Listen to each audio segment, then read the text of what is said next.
people, this is it. The final season of Castlevania. I have been following the show and was hooked on it ever since it began 5 years ago.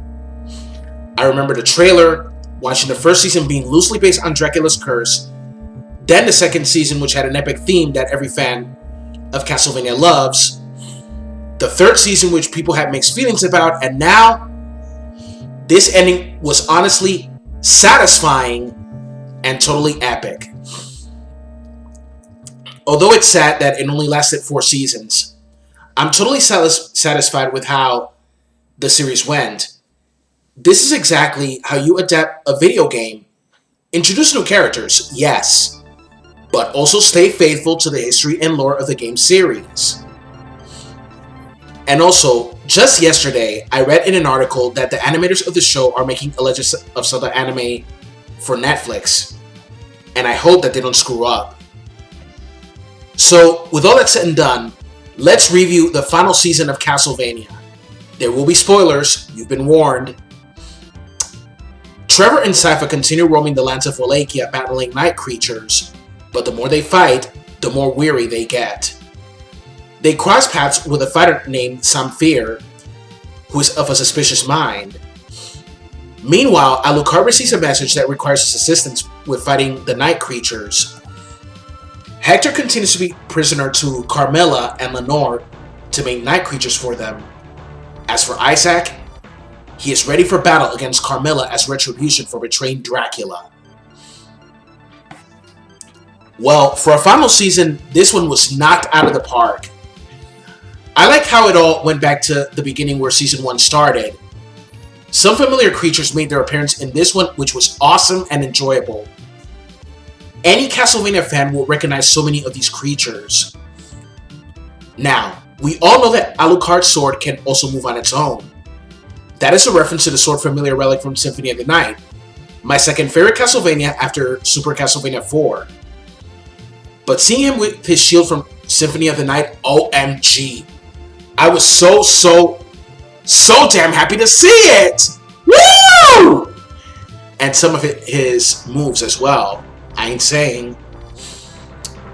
This season also shows how the desire for power and control can lead to downfall, as well as some strong desires can be the death of someone.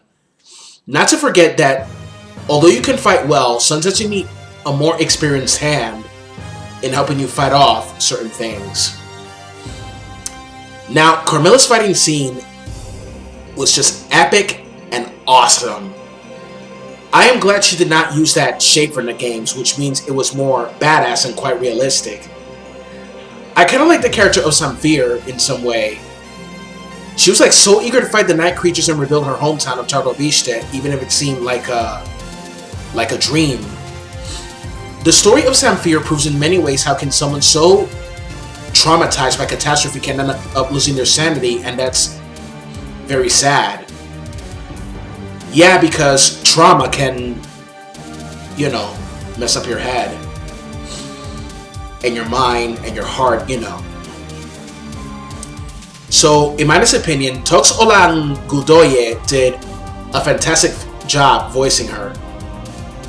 Greta was an awesome character. Although she can fight and pull her own, she knows that she cannot fight these night creatures on her own. She's a fighter who greatly cares about her people who come from different places and treats them as equals, and that's cool. And the voice actress was phenomenal as well. But Isaac, he continues to be very badass, leading his army of night creatures and remains loyal not only to Dracula, but his goal in wiping out humanity. I must confess, I never played Curse of Darkness, but I've seen playthroughs on YouTube. I kind of wish that the PS3 would have it on the PS Store like they brought back Lament of Innocence. It would have been great if they did that, but unfortunately, it's just not going to happen. Might as well purchase it online for the PS2, right? I still have my PS2. I still do. For the voice acting, I will miss all of them because they fitted the characters so damn well.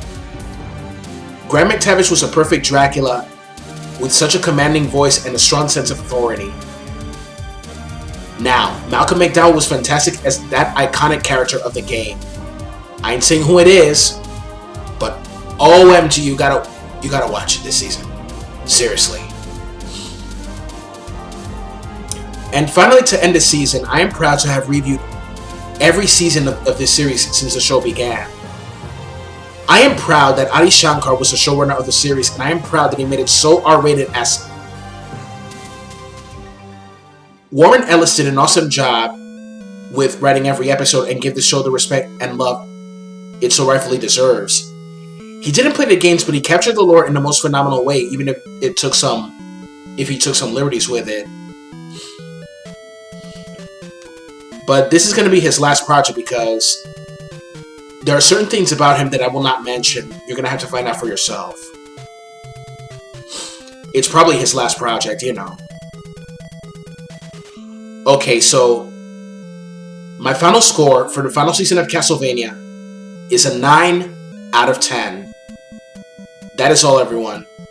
Don't forget to comment, like, subscribe, and share this review with everyone you know.